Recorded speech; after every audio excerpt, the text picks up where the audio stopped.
자, 오늘은 10장에 있는 말씀을 가지고 여러분들과 함께 말씀을 나누도록 하겠습니다. 에스겔서 안에는 이 거짓 선지자에 대한 예언이 여러 군데 나와 있습니다.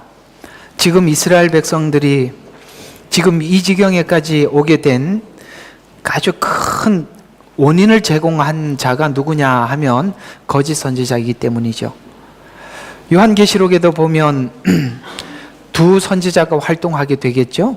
거짓 선지자들도 적극적으로 활동하게 될 거고 참 선지자들도 활동하게 될 것입니다. 그 참 선지자는 두 증인으로 나와 있고 거짓 선지자들은 그 적그리스도가 파송한 자들이겠죠.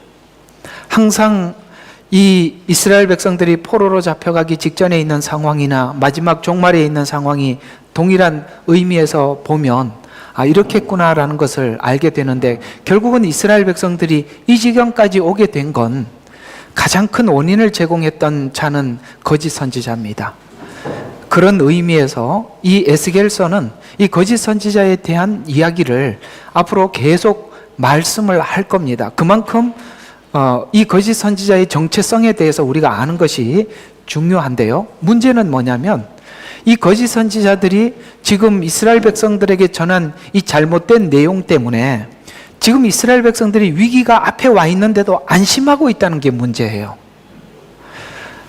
그러니까 주님의 재림의 소식이 여기저기서 들리는데도 아무도 감지를 못하는데 그 원인이 누구 때문이냐라고 에스겔 선지서에서는 이 거짓 선지자의 영향 때문에 이렇게 됐다라고 이야기를 하고 있는 것입니다.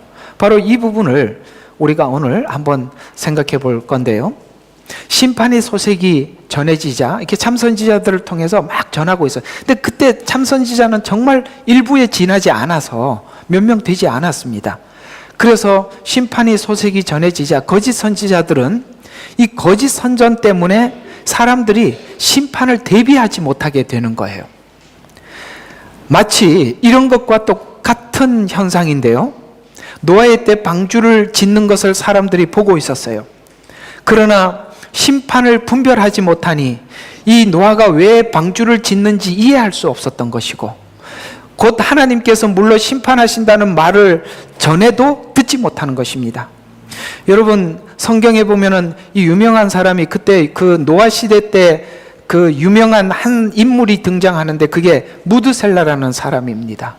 그는 이 노아 시대 이전에 사람들이 오랫동안 장수하지요. 900년, 800년을 삽니다. 그 중에 가장 오래 살았던 사람이 무드셀라라는 말이에요. 그런데 이 무드셀라라는 말의 뜻이 뭐냐면 하나님께서 그가 죽으면 시행하리라라는 뜻입니다. 뭘 시행하겠다는 것인가? 하나님이 심판을 시행하리라는 이야기입니다. 그래서 살아있는 사람을 증거로 그 이름을 지어놓고 사람들로 하여금 관찰하게 할 만큼 하나님은 무드셀라를 살아있는 사람으로, 언젠가는 사람이 죽을 거예요. 그래서 그 사람을 보면서도 이름을 지어놓고 관찰하라고 하였고, 뿐만 아니라 노아를 통해서 산꼭대기에다가 배를 지으면서 이곳까지 과연 물이 찰까라고 생각을 하겠지만 하나님은 산 증인으로 무드셀라와 노아를 두셨습니다. 그러나 사람들은 감지하지 못합니다. 그때까지 먹고 마시고 시집가고 장가가는 일상을 그대로 살았다는 것이죠.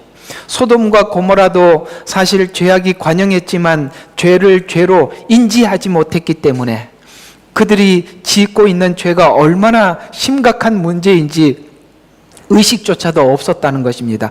이런 오늘도 이 에스겔서에서 동일하게 이 거짓 선지자들이 주는 이 해악은 오늘 2절에 보면은 해악을 꾀하여 이 성읍에 악한 조언을 주는 사람들이다, 이렇게 말씀하고 있습니다. 악한 조언을 주는 자가 누구입니까? 하나님의 심판이 눈앞에 임박했음에도 불구하고 그렇지 않다라고 이야기하는 사람들을 해악을 끼치는 사람들이라라고 성경은 이렇게 지적을 하는데, 어떻게 해악을 끼치는가? 3절에 보면 이렇게 해악을 끼친다고 말씀하고 있는데요. 때가 가깝지 아니하니 집들을 짓자라고 이야기합니다. 그러니까 일상을 살아도 아무 문제가 없다. 너희들의 가산을 늘리고 오랫동안 정착할 수 있도록 준비해라. 그러면서 이 성읍은 가마솥이 되고 우리는 고기가 된다. 여러분, 이 글을 읽어보면 가마솥에서 불을 떼면은 큰일 난다, 이렇게 이렇게 생각하겠지만 그런 이야기가 아니라 지금은 우리가 그 음식들을 냉장고 안에 보관을 하지만 그 당시에는 보관할 장소가 충분히 마땅치 않아서 저도 아주 시골에 살았었는데 가마솥에다가 불을 때는 그런 곳에 제가 오랫동안 살았었어요. 초등학교 2학년 때까지. 그때 저는 우리 할머니들이 그 가마솥 안에다가 시장에 가서 좋은 고기를 샀을 때 그 가마솥 안에 넣는 걸 보고 왜 거기다 넣어두나 이런 생각을 했는데 밤중에 이 들짐승들이 부엌에 와서 그런 걸 먹으니까 이 가마솥이 무겁잖아요, 뚜껑이. 그러니까 그걸 어떻게 할 수가 없어서 거기가 안전한 장소였습니다. 지금은 냉장고에다 보관하지만 그 당시에는 가마솥 안에다 보관을 했었어요.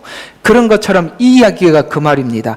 이 예루살렘 성은 안전한 보호처다라고 이렇게 거짓 선지자들이 선동을 하는 것입니다. 이런 것들은 지금 현재 난무하고 있는 여러 가지 잘못된 재림 소식입니다. 이 잘못된 재림 소식이라고 표현을 한다면 무천년설을 주장함으로 인해서 이미 7년 환란이라는 것은 로마 시대 때 지나갔다, 7년 환란은 다시 오지 않는다 이렇게 생각을 하니까 예언서에 대해서 들여다보려고 하지도 않고 요한계시록을 읽을 생각도 안 하게 만든단 말이에요. 왜? 지나간 사건이니까. 이렇게 가마솥이라고 하든지 아니면 예를 들어서 걱정하지 마라. 우리가 이렇게 아무리 함부로 살아도 하나님은 사랑의 하나님이다. 우리를 모두 다 구원하신다. 이렇게 해서 사람들로 하여금 정말 하나님의 그 공의를 잊어버리게 만들고 하나님의 심판은 하나님의 공의거든요. 그러니까 공의에 대해서 생각하지 않게 만들어서 사람들이 하나님에 대해서 오해하게 해서 안심하게 만들더라는 것이죠. 따라서 이 거짓 선지자들이 지금 하고 있는 이야기는 뭡니까? 안심을 전하더라는 것이에요.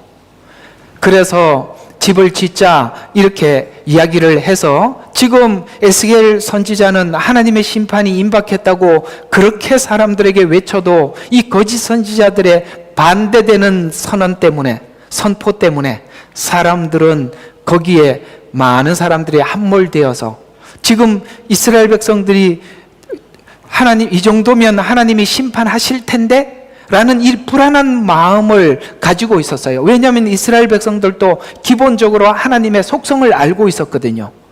그 과거에 이 백성들이 잘못했을 때 하나님이 심판했던 과거 역사들을 잘 알고 있습니다. 그래서 이 지경까지 왔다면 하나님께서는 결코 이대로 두지는 않을 텐데 라는 생각을 했던 사람이 구체적으로 하박국 선지자입니다. 하나님의 공의가 다 무너졌습니다. 하나님이 살아계시면 이 나라를 어떻게 이렇게 그대로 두십니까? 라고 하나님께 물었더니 하나님이 곧 심판이 임할 것이다 라고 하박국 선지자에게 가르쳐 준 것처럼 건강한 신앙을 가진 사람들이라면 이 상태로는 하나님이 결코 그냥 두지 않을 것이라는 인식을 하고 있어 불안했단 말이에요. 불안했는데 거짓 선지자들이 안심하라고 이야기를 하고 있기 때문에 이 지경까지 온 것이다 라고 오늘 성경은 우리에게 이 상황이 이렇게 된 이유를 우리에게 설명해 주고 있다는 것입니다.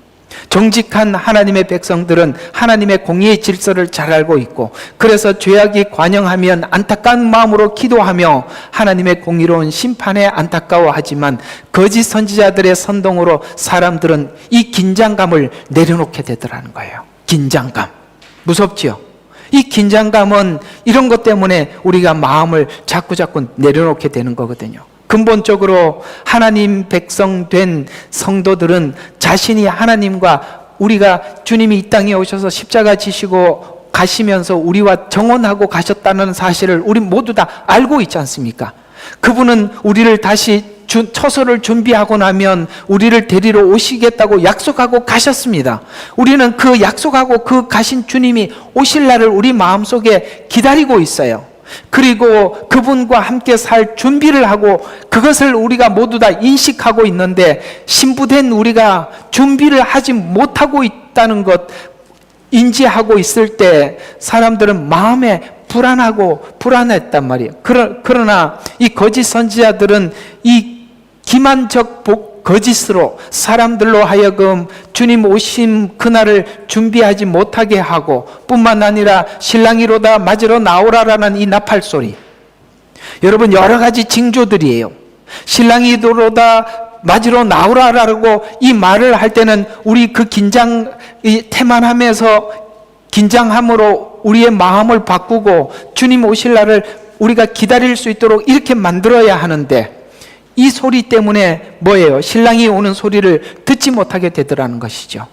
이와 같이 마지막 때 가장 결정적인 해악을 끼치는 역할들을 하는 것이 바로 거짓 선지자들의 역할입니다. 그러나 상황을 보면서도 거짓 선지자들의 말에 안심하는 백성은 과연 누구인가? 오늘 그쪽도 생각해 볼 필요가 있다는 것입니다. 이 모든 것은 거짓 선지자들의 책임이 아니라 거짓 선지자들이 왜 생기겠습니까? 그 거짓 선지자들의 말을 듣기 위한 사람들이 있기 때문에 그들이 생기는 거 아니겠습니까?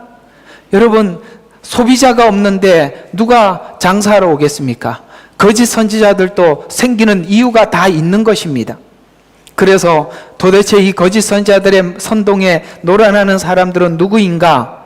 이 말씀은 종말에도 동일하게 나타나는데, 마태복음 24장 48절에 보면 주인이 오는 것이 늦어지리라 라고 말하듯이, 오늘 여기도 이 에스겔서에 보면 거짓 선지자들은 동일한 관점에서 말을 전하고 있더라는 것이죠. 주인이 곧 오시리라고 했던 그 동료종들을 때리면서 주님의 재림이 임박했습니다. 주님의 재림을 준비해야 합니다. 라고 말하는 에스겔 선지자나 참 선지자들을, 동료종들을 때리면서 먹고 마시고 장가가고 시집가게 만들어서 홍수가 나는 날까지 그렇게 될 것이라고 성경은 지적하고 있는 것입니다. 이렇게 마지막 때는 거짓 선지자들, 주님이 오십니다, 준비하셔야 합니다라는 참 선지자들과 거짓 선지자들의 대충돌을 결코 멈출 수가 없고 막을 수가 없도록 그 마지막 때는 그렇게 되더라는 것이에요.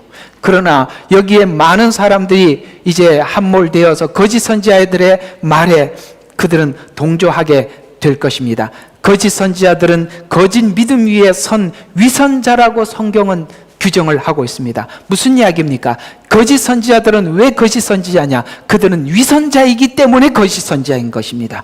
그러면 이 거짓 선지자들을 따르는 사람들은 또 누굴까요? 그들 또한 위선자입니다.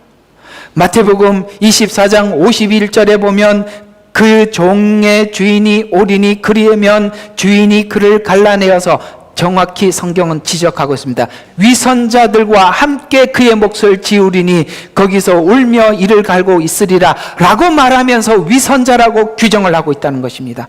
그렇습니다. 우리 신앙이 하나님 앞에 위선이 되면 거짓 선지자들을 따를 수밖에 없게 되어 있는 것입니다. 그래서 우리 신앙의 가장 큰 적이 무엇이냐? 내가 나에게 정직하지 않는 것입니다. 늘 외치지만 내가 나에게 정직하지 않는 것이 가장 신앙의 적이라는 걸 아셔야 하는 것입니다. 그런 자들 때문에 거짓 선지자들도 생기는 것이고 거짓 선지자들을 따르는 자가 생기는 것입니다. 그렇다면 거짓 선지자들의 말을 왜 구분하지 못하고 그들을 따르는 것일까요? 그도 같은 위선적인 믿음을 갖고 있기 때문일 것이라고 성경은 말씀하고 있습니다. 성경을 진실하게 읽고 하나님의 되심을 보면 성경이 무엇을 말하는지 우리는 알게 될 것입니다. 그런데 거짓 선지자들의 말을 믿고 따르고 있다면 그 또한 위선자이기 때문에 위선적인 믿음은 게으른 믿음을 가지고 있게 되어 있어요. 우리가 하나님께서 우리에게 부탁하고 우리에게 요구하시는 수많은 요구사항에 대해서 미루를 때 우리 마음에 불안한 마음이 생기지 않습니까? 이대로 계속 살면 하나님이 기뻐하지 않는다는 것을 누구나 다 안다 이 말이에요. 그런데 이 미루고 여전히 과거의 행실을 돌이키지 않고 이렇게 살아가는 것에 대해서 누군가가 인정만 해준다면 얼마나 좋을까라고 찾아다니다 보니까 누구를 만나는 겁니까? 그것을 안심시켜주는 거짓 선지자들 그 메시지 앞에서 그들은 위로를 받고 안심하고 있다는 것입니다. 그런 것처럼 그 게으른 믿음을 가지게 되어 있기 때문에 스스로 하나님을 구하지도 않고 거짓 성경 해석을 해도 알아차리지 못하고 있다면, 성경을 성경대로 정직하게 받아들이지 않고 그들의 해석을 받아들이고 있다면 우리는 잘못된 것입니다. 따라서 저와 여러분이 가져야 될, 특별히 성도들이 가져야 될 생각이 무엇이냐면 그 목회자의 말을 따라서는 안 되는 겁니다. 그가 하나님의 말씀을 정직하게 전하는지 안 전하는지 그걸 1차적으로 봐야 되는 것이라 이 말이에요. 아시겠습니까? 아무리 내가 존경을 하는 목사님이라 할지라도 그가 잘못 성경을 전하면은 그런 것도 여러분 받아들이면 안 되는 거예요. 제가 설교를 하면서도 실수할 수도 있어요. 그런 이야기들은 안 받아들이면 되는 겁니다. 저 사람 말이면 모두가 맞을 것이다라는 막연한 믿음을 갖지 말라는 것입니다. 사람을 믿고 따르지 마시고 성경 안에서 여러분 자신이 거울로 비춰서 성경이 뭐라고 말씀하고 있는지 여기에 여러분들의 모든 초점을 맞춰야 되고, 하나님의 종은 그 말씀들을 여러분들이 잘 모르는 이 내용들을 좀 더 여러분들의 언어로 풀어주는 것에 불과한 것입니다. 그래서 이 거짓 성경을 해석을 해도 알아차리지 못하고 있다면 사실은 듣는 그가 위선자인 것입니다. 공감하십니까? 거짓 선지자는 위선적인 신앙인들을 안심시켜 줄 것입니다. 서로 알면서 서로 감추어 준다라고 성경은 이야기하고 서로를 알아주고 있기 때문에 서로 거기에 그 그룹 속에 모여 있다라고 성경은 이렇게 말씀하고 있습니다. 너희끼리 서로 알아주고 인정해주면 너희는 좋아할 것이다. 그래서 그러기 때문에 하나님께서 우리에게 주신 그 믿음을 가질 수 없다라고 말씀하신 내용이 요한복음 5장 43절에 이렇게 말씀하고 있습니다. 내가 아버지의 이름으로 왔으나 너희가 나를 영접하지 아니하는도다. 만일 다른 자가 자기 이름으로 오면 그를 영접하리라. 놀랍지요?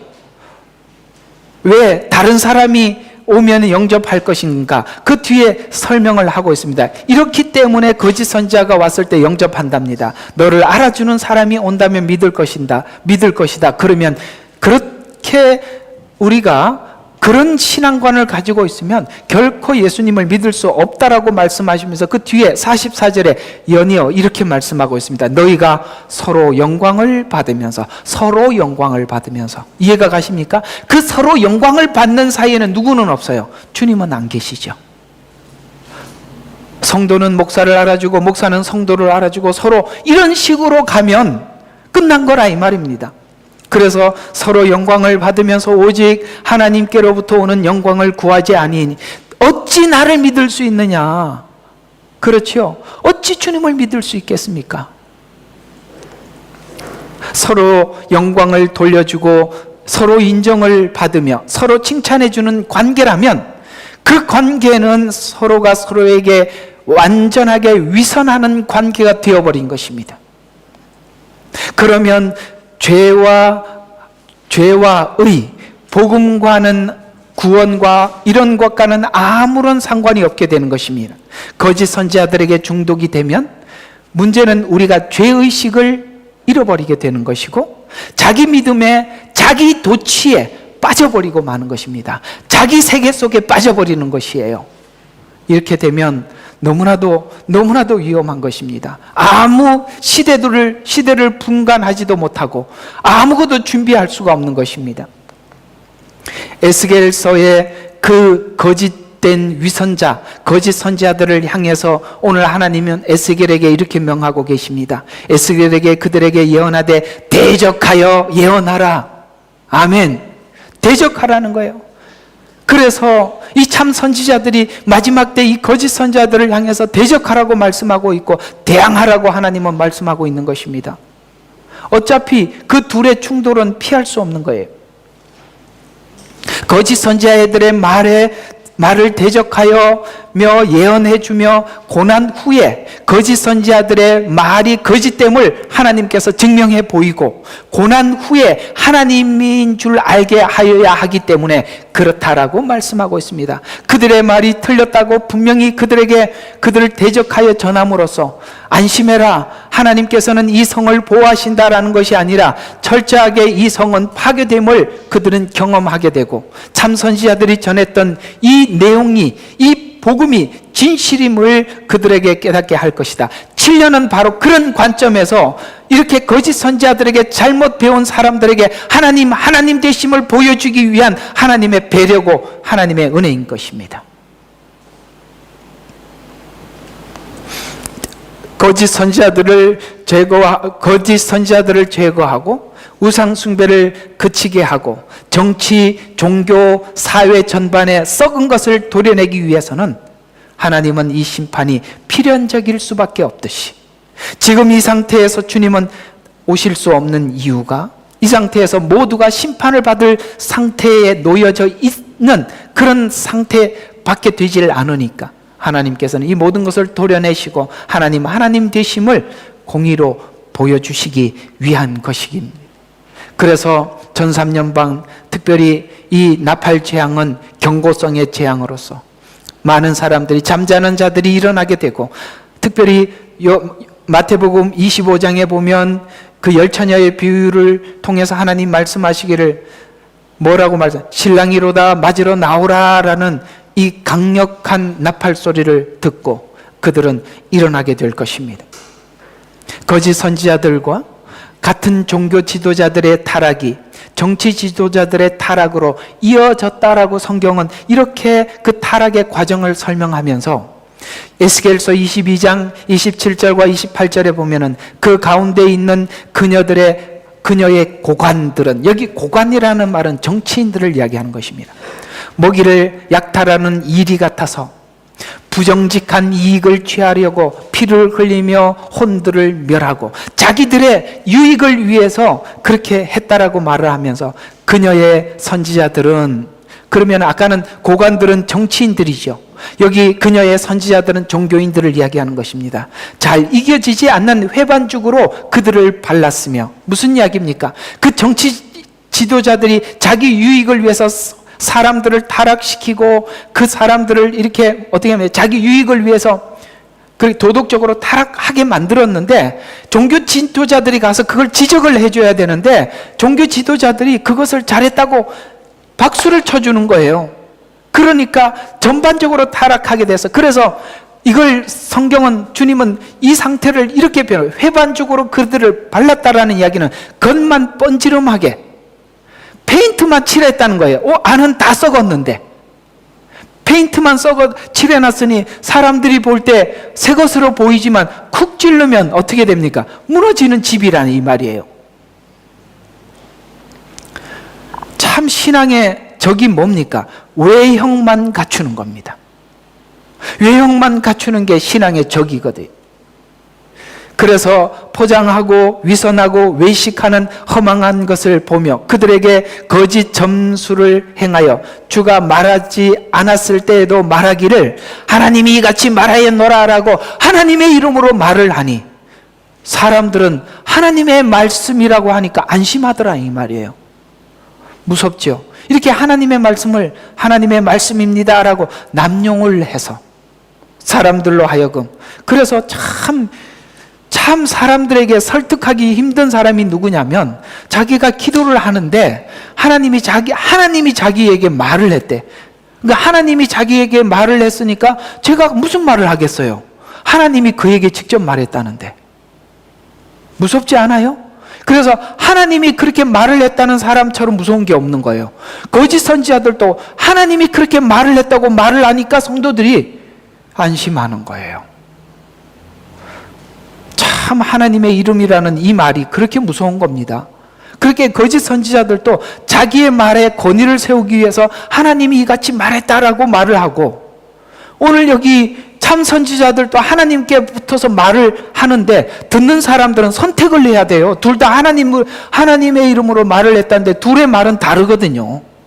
그러면 성도들은 선택을 해야 돼요. 그러면 하나님 앞에 정직한 사람은, 자기가 자기에게 정직한 사람은 참 선지자의 말이 책망이 되든 교훈이 되든 옳다는 것을 알게 될 것입니다. 그러나 자기 자신에 대해서 감추고 싶은 사람은 거짓 선지자의 말에 동조하겠죠. 따라서 결론은 그런 것입니다. 거짓 선지자의 책임이냐라고 물을 때 성경은 이렇게 대답하고 있어요. 네가 왜 거짓 선지자의 말에 동조했느냐라고 우리에게 역으로 질문하고 있는 것이지 않습니까? 그건 바로 그게 우리 마음이었다라고 오늘 성경은 지적해주고 있는 것이잖아요. 오늘 28절에 보면 정치 지도자들의 악행을 종교 지도자들이 정당화했다라고 고발하고 있습니다. 즉 정치 지도자들의 악행을 종교 지도자들이 회반죽을 칠해 주어 정치 종교 지도자들의 영적 통찰력이 무뎌질 만큼 무뎌지게 만들었다라고 지적하고 있습니다. 유다 멸망 직전은 마지막 때 멸망 직전을 예표하는 것으로 마지막 때에도 동일하게 이런 현상이 나타날 것인데 정치와 종교의 야합으로 큰 바벨을 형성하게 될 것이에요.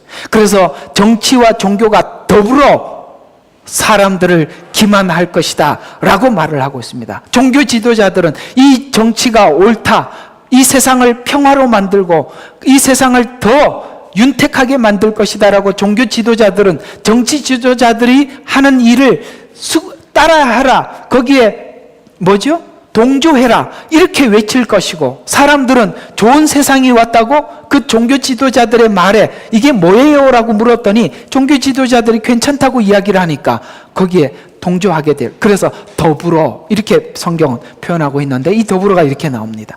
요한계시록 17장 1절과 2절에 보면 7 호리병을 가진 7 천사 가운데 하나가 와서 나와 대화하며 말하기를 이리 오라, 많은 물들 위에 앉는 큰 창녀의 심판을 내가 보여주리라 라고 하면서 이 종교 지도자인 음녀에 대해서 보여주시는데요, 땅의 왕들도 그녀와 더불어, 여기 나와 있죠, 더불어 음행하였고 땅에 사는 자들도 그녀의 음행의 포도주에 취하였대요. 오늘 여기 거짓 선지자들의 선동에 집을 지어라, 우리는 예루살렘은 가마솥의 고기다 라고 말하는 이 선동에 다 마지막 때도 거짓 선지자들의 선동에 의해서 거기에 포도주에 취해서 분별을 못하는 거예요. 취해서 대접 재앙을 받은 자들은 마지막 재앙이 임하는 그 시간까지 세상과 정치와 부와 연합하여서 세상 사람들을 꿰어 미혹하게 음행하게 하였다고 말씀하므로 결국에는 자기들의 유익과 자기들의 배를 채우기 위해서 모든 사람들을 기만을 했다고 성경은 우리에게 말씀하고 있는데, 그 기만 당한 사람이 누구냐 이 말이에요. 여러분 이걸 아셔야 돼요. 사기꾼이 나쁘긴 합니다만 사기 당한 사람도 사기성이 있어서 당하는 거예요. 남 탓할 거 하나도 없습니다. 인생을 땀 흘려서 정직하게 살려고 해보십시오. 누가 사기를 당하겠습니까? 신앙을 하나님 앞에 정직한 마음을 가져보십시오. 거짓 선지자들의 말이 왜 안 들리겠습니까? 들려야 정상이죠. 왜 안 들립니까? 자기 좋으니까 안 들리는 거예요. 요한계시록 18장 1절과 3절은 짐승과 음녀는 하나가 되어서 음행하게 되었다고 그 실상을 드러내서 우리에게 알려주고 있는 것입니다. 세상과 벗되어 취하게 되면 그녀가 준 포도주에 취하게 되고, 포도주에 취하게 되면 거짓 종이 외친 주인이 더디 오리라는 말을 믿고 싶어지는 거예요. 성도들에게 주는 권면은 요한계시록 18장 4절과 5절에 보면 하늘에서 다른 음성이 나서 말하기를 나의 백성들아 그녀에게 나오라, 그리하여 그녀의 죄들에 동참하지 말라. 다음 주에 설교 제목입니다. 그렇게 외치고 있는 거예요. 나오라는 거예요. 그런 거짓 선동에서 더 이상 머물러 있지 말고 나오라고 외치고 있는 것입니다. 그녀의 재앙들을 받지 말라. 이는 그녀의 죄들이 하늘같이 닿았고 또 하나님께서는 그녀의 불의를 기억하셨기 때문이라. 그 죄가 얼마나 사무쳤는지 하늘까지 닿았대요. 하나님의 백성들까지도 미혹하기 위해서 이 음녀가 모든 일을 꾸미는 그것을 바라보고 하나님께서는 그들의 죄가 하늘까지 닿았다, 그녀의 불의를 기억하였기 때문이다 라고 말씀하고 있는 것과 같이 오늘 본문에는 내가 너희 마음속에 생기는 일들을 일일이 아노라. 너무나도 충격적인 이야기예요. 다 알고 있다. 거짓 선지자, 네가 왜 그렇게 사람들에게 거짓 선동을 하는지, 너는 왜 거짓 선지자에게 그렇게 함몰되어 있는지 내가 너희들의 마음을 일일이 다 알고 있다. 이렇게 하나님은 외치고 있는 것입니다. 따라서 성도들이 마지막 때에 지켜야 할 것은 바벨론에서 나오는 것입니다. 거짓 복음에서 나와야 하고, 거짓 종교 통합에서 나와야 하고, 이래도 저렇게 이렇게 예수 믿어도 저렇게 예수 믿어도 아무런 상관이 없다라고 거짓말로 복음을 전하는 그 자리에서 나오라고 성경은 말씀하고 있는 것입니다. 어제 성경 공부, 토요일 날 성경 공부 잘 들으셨죠? 뭐가 거짓 복음인지 아시겠죠? 거짓 복음은 복음이 하려고 하는 일을 반대로 설명하는 것입니다. 그 반대로 설명하는 것이 뭡니까? 우리 마음을 바꾸고 우리 양심을 회복시키고 하나님을 사랑하게 만드는 이 일에서 모든 것을 끊어놓는 것입니다. 그것이 모두 다 오늘 회칠하게 만들듯이 거짓으로 위장하게 만드는 것입니다. 종교 생활을 잘하면 된다고 속이는 것입니다. 그렇지 않습니다. 하나님은 사랑의 마음으로 찾아왔고 우리도 사랑의 마음으로 주님을 만나는 것입니다. 그걸 전하지 않고 그저 겉만 번지름하게 만드는 그 모든 것이 가짜 복음이에요. 성경에서는 경건의 모양은 있으나 경건의 능력을 부인하는 사람들을 그 앞에서 돌아서라고 마지막 때 우리에게 권면하고 있는 것입니다. 그것이 오늘 본문대로 표현하자면 바벨론에서 나오라는 것입니다. 복음을 이렇게 거짓 복음으로 갈기갈기 찢어놓고 마음대로 조작해놓고 그걸 옳다고 따라다니는 당신은 누구냐? 이스라엘 백성들은 그래서 아무런 감각이 없어져 가는 거예요. 답답하지요? 여러분 주변에 있는 사람들에게 아무리 외쳐도 잘 안 듣지요? 왜요? 너무나도 취해 있기 때문에 그러는 거예요. 오늘 본문대로 표현하자면 그 포도주에 너무나도 깊게 취해 있는 것입니다. 그걸 하나님께서는 이 마지막 7년에 깨우겠다는 겁니다. 말씀에 따라 양심에 따라 하나님 앞에서 자신을 지켜 나가야 하는 전쟁을 치르는 것 같은 마음으로 오늘 우리는 이 시간을 임해야 하는 것입니다. 전쟁을 치르는 것 같이 이렇게 신앙적 결단을 각오해야 한다고 히브리서 12장 3절과 5절에는 말씀하고 있는데, 예수님을 깊이 생각해라. 너희가 죄와 싸우되 아직은 피 흘리기까지 대항하지 않았기 때문에 게으른 것이다. 물러서는 것이다. 피 흘리기까지 대항해라. 마치 자녀에게 권면했던 것과 같이 너희에게 권면하신 말씀을 잊었으니 내 아들아, 주의 징계하심을 경시 여기지 말고 책망받을 때에 낙심하지 말라. 주께서 그의 사랑하는 자를 징계하고 그가 받으시는 아들마다 매질하시느니라. 하나님의 매질과 징계는 당연한 것이에요. 우리가 그 일이 없을 수 없는 거예요. 당연히 있는 겁니다. 여러분, 우리가 자녀들에게 매질하지 않고 경계하지 않고 경책하지 않고 아이들을 어떻게 키우겠습니까? 참 힘든 게, 제가 할아버지가 되어보니까 좋은 게 애들인데 이걸 하지 않아서 좋아요. 엄마 아빠는 항상 우리 애들은 와서 할아버지, 그러니까 엄마 아빠는 뭐 어떻고 할아버지 할머니는 좋아해요. 왜 그러냐면 사실 제가 엄마 아빠가 되면 아마 애들 싫어할 거예요. 할 수 없어요. 부모는 징계하고 경책할 수밖에 없어요. 뭐 제가 그걸 모르는 바는 아니지만 그게 1차적인 책임은 제가 아니니까 애들인데 사랑받는 거예요. 이해가 가시죠? 하나님은 우리를 징계할 수밖에 없어요. 그걸 우리가 피 흘리기까지 달게 받아야 하는 거예요.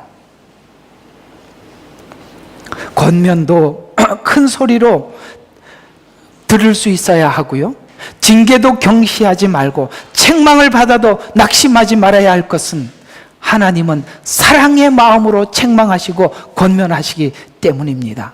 그 속에서 우리 하나님의 사랑의 소리를 들어야 하는 것입니다. 이 패턴을 놓아서는 안 되는 거예요. 이 패턴을 놓고 내가 듣기 좋아하는 소리를 듣자고 귀를 막는 순간 거짓 선지자가 기다리고 데리고 갈 겁니다. 그래서 넓은 문을 많은 사람들이 선택해서 가는 겁니다. 넓은 문 앞에는 거짓 선지자가 팔짱을 끼고 어서 오시라 기다리고 있는 것입니다.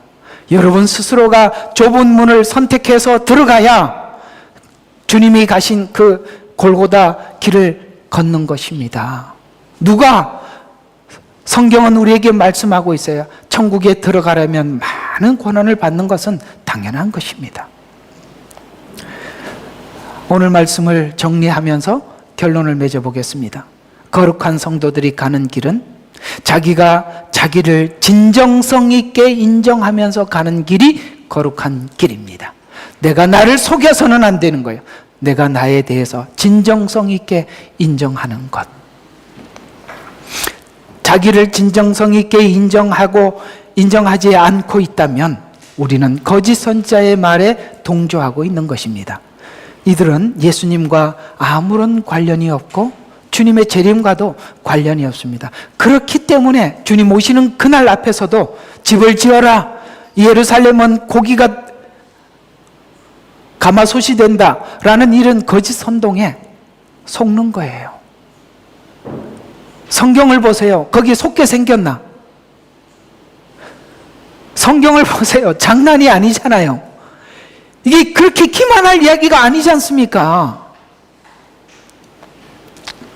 진정성 있게 자기를 본다면 언제나 내가 죄인됨을 알게 되고 죄인 중에 괴수임을 인정하게 될 것입니다. 그리고 지금 하나님께서 나에게 무슨 말을 하시는지, 지금 이 상황에서 주님이 무슨 말을 하셔야만 하는지도 우리는 미리 알고 듣는 것입니다. 그래서 그 말을 해주는 사람을 찾아가게 되겠죠. 그것이 책망이든 징계든 교훈이든 달게 받을 것입니다. 그게 바로 내가 나에 대해서 정직한 것이고 진정성을 가진 것입니다.